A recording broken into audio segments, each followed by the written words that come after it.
Esther Ekupe's husband was working at the church compound on the 12th of September.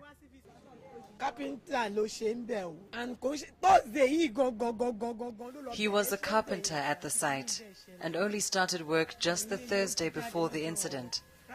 He went out to the synagogue church on Thursday to work but didn't get paid and went back to work on Friday with the hope of getting paid. On Friday, I started calling his number from about 2 p.m., but his phone was switched off. I kept calling him up until about 12 midnight. The following morning was when I heard the news that the synagogue church building collapsed.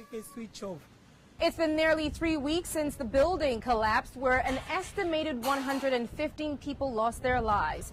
No family, Nigerian or South African, has yet been able to claim the bodies of their loved ones.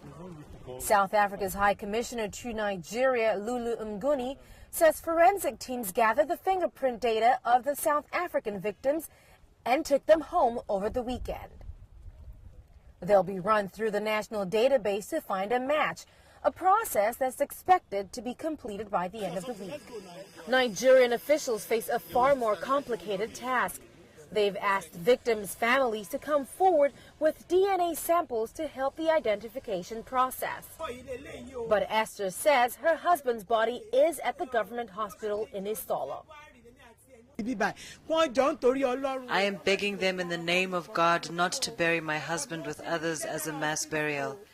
He has been sighted at the General Hospital.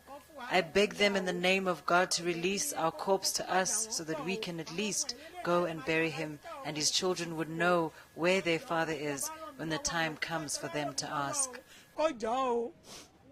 So far, about 18 postmortems have been concluded since the process began over the weekend. Nigerian law requires DNA verification before the issuing of death certificates, something that will only prolong the waiting for the devastated families here in Nigeria and South Africa. Adaure, Achumba, Lagos.